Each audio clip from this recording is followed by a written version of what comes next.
Deterrence is the art of producing in the mind of the enemy the fear to attack. And so, because of the automated and irrevocable decision-making process which rules out human meddling, the doomsday machine is terrifying. It's simple to understand and completely credible and convincing. Gee, I wish we had one of them doomsday machines, Dainty.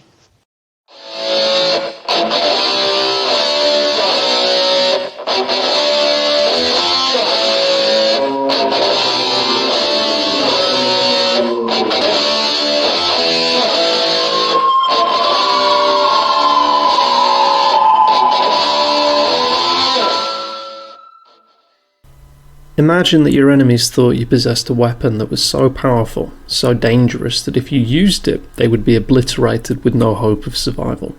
This knowledge of your weapon made them too scared to attack you, which conveniently meant you never had to use the weapon.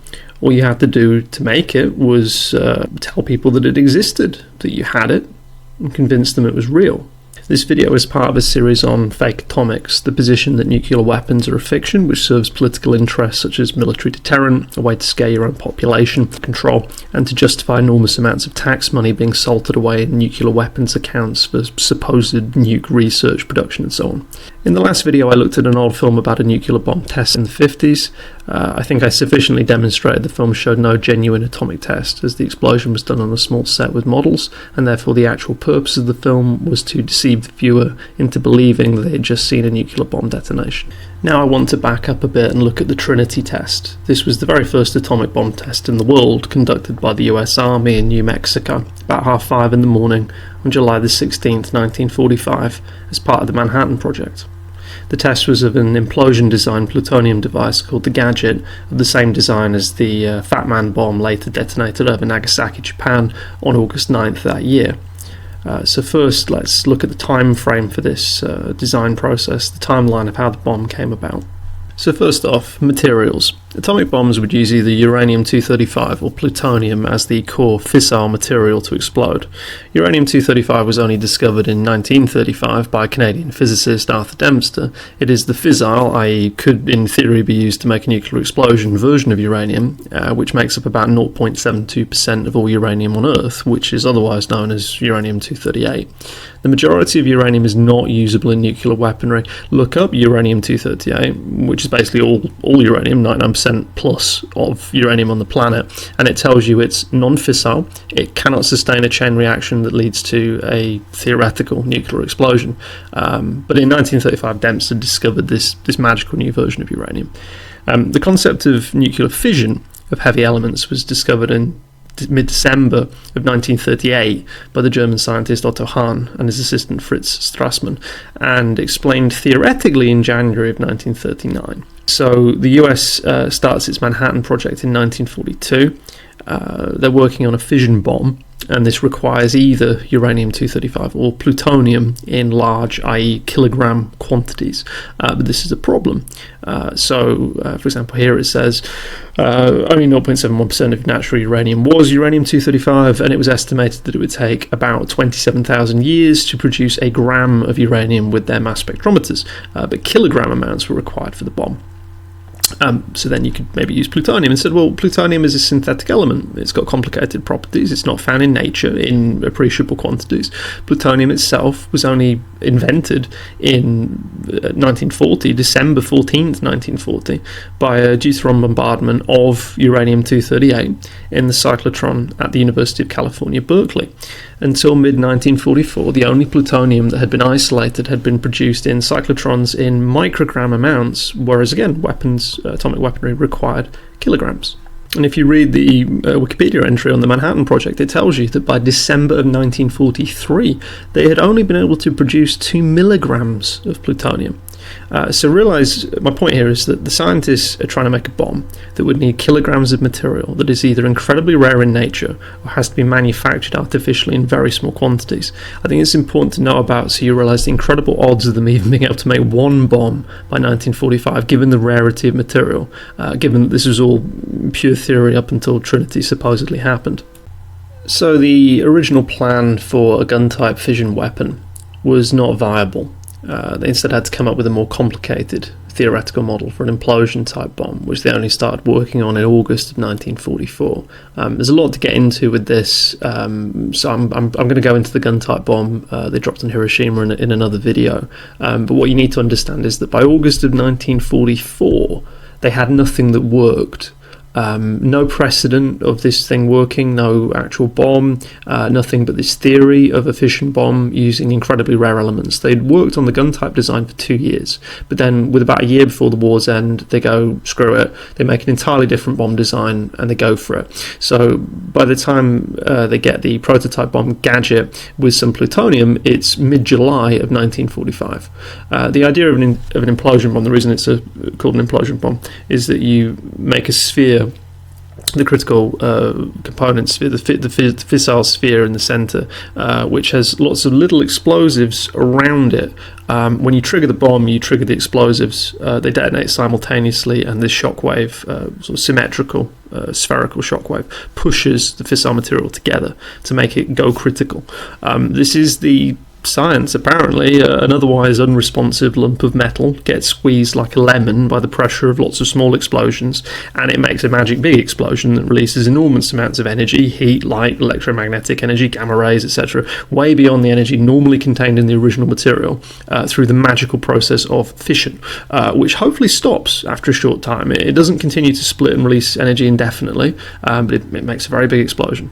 Here, I'm going to include here some sketches for when they were first kicking off the Manhattan Project, and some ideas of how the core elements would go together to make it a sufficient amount of material to go critical. Because that's the other thing, you can have the right material, but until you get the right amount of material, the right weight of it effectively coming together, then it becomes optimal for it to go critical and explode properly.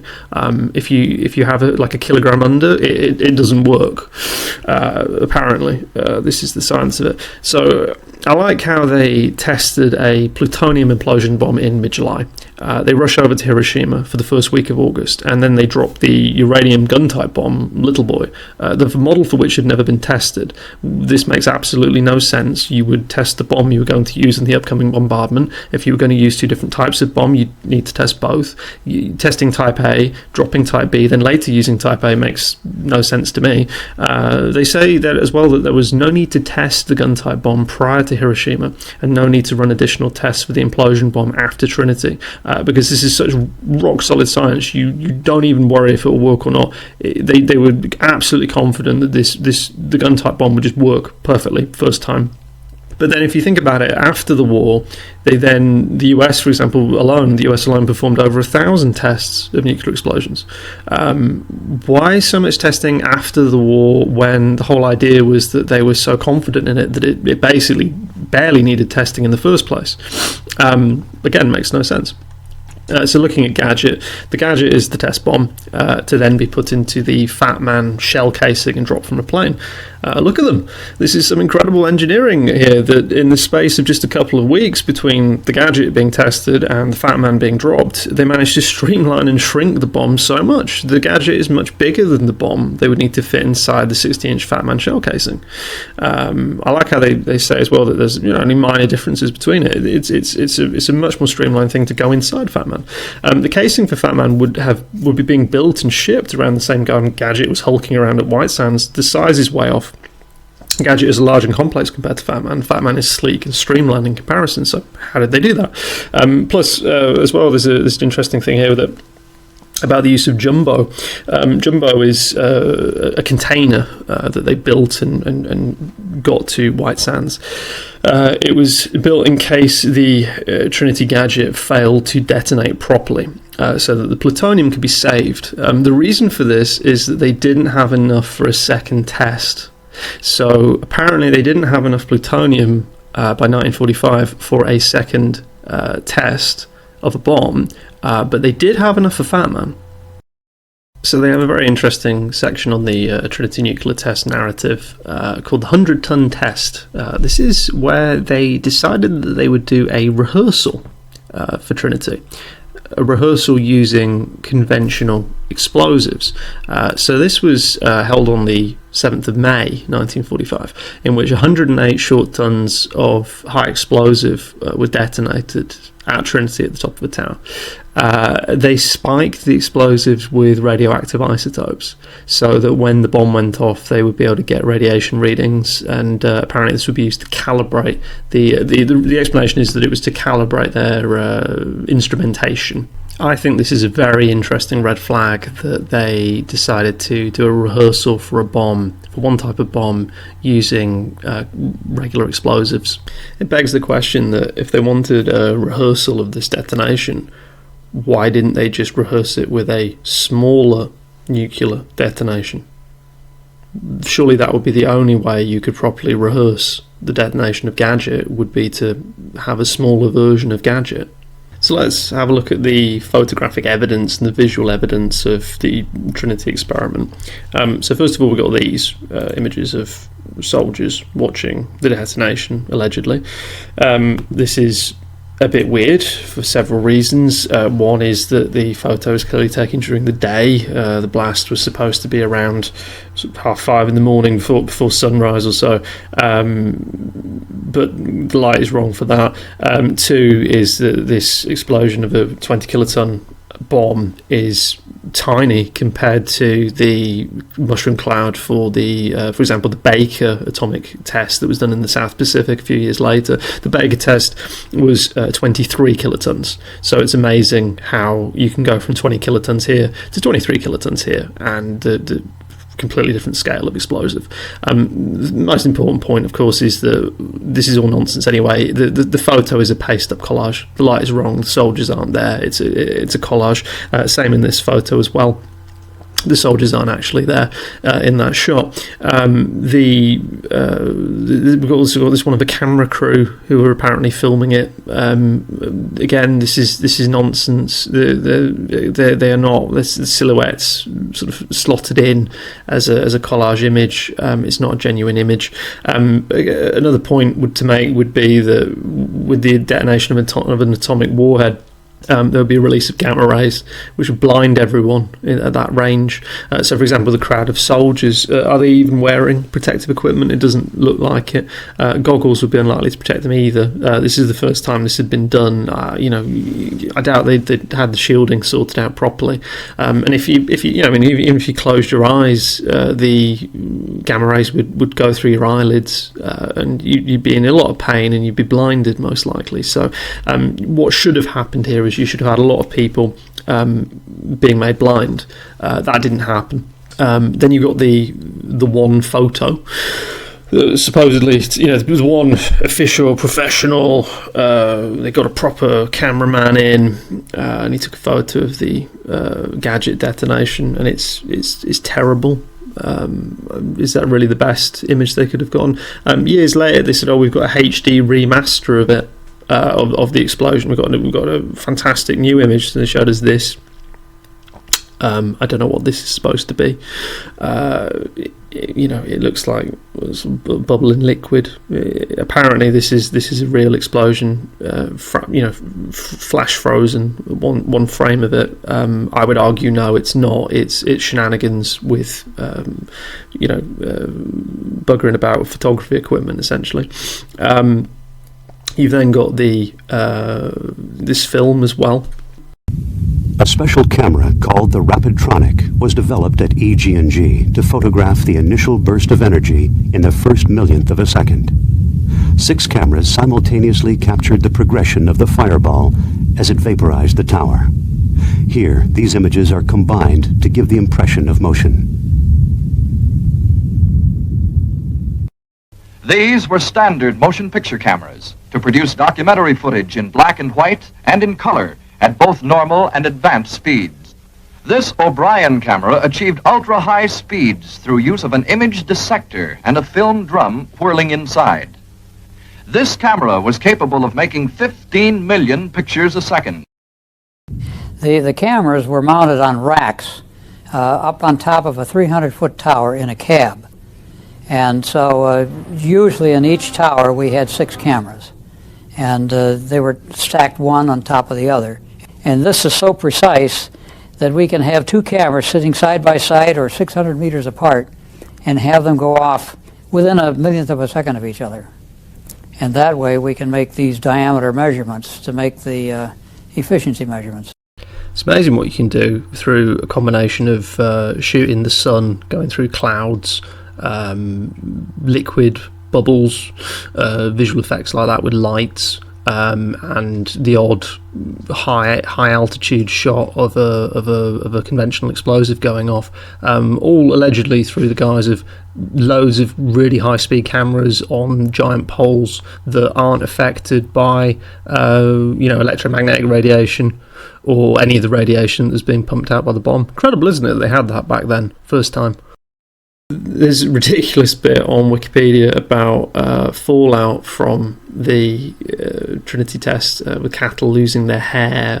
A place miles away had camera footage affected. Kodak had camera footage affected.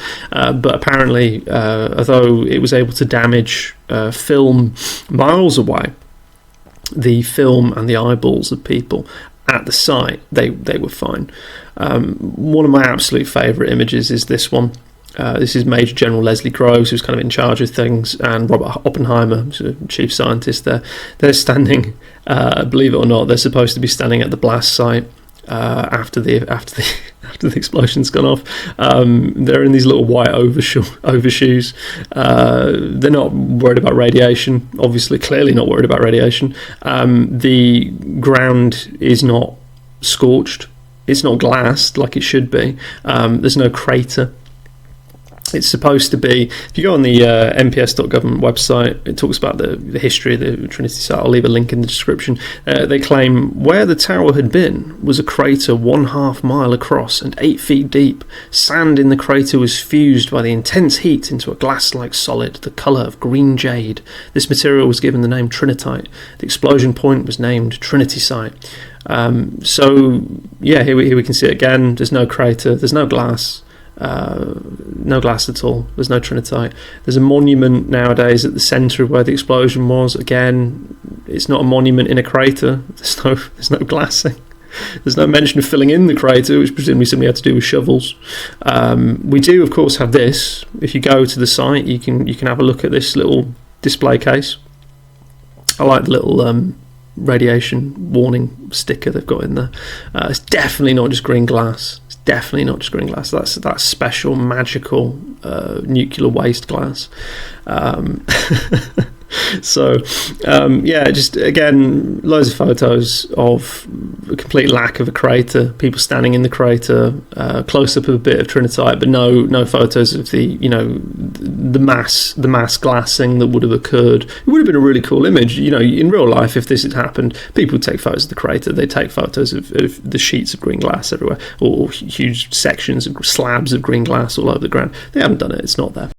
So where does that leave us? We have a magic bomb that uses magic material that they supposedly scrape together just in time to make one bomb, but first they rehearse the detonation by setting off a normal explosion, and then later make a giant glowing green crater of glass that's not in any of the photos they say is the evidence of the thing occurring, also providing doctored photographs. The theory is shaky, the logistics of manufacture unlikely, the documentation falsified, and the accounts are contradictory.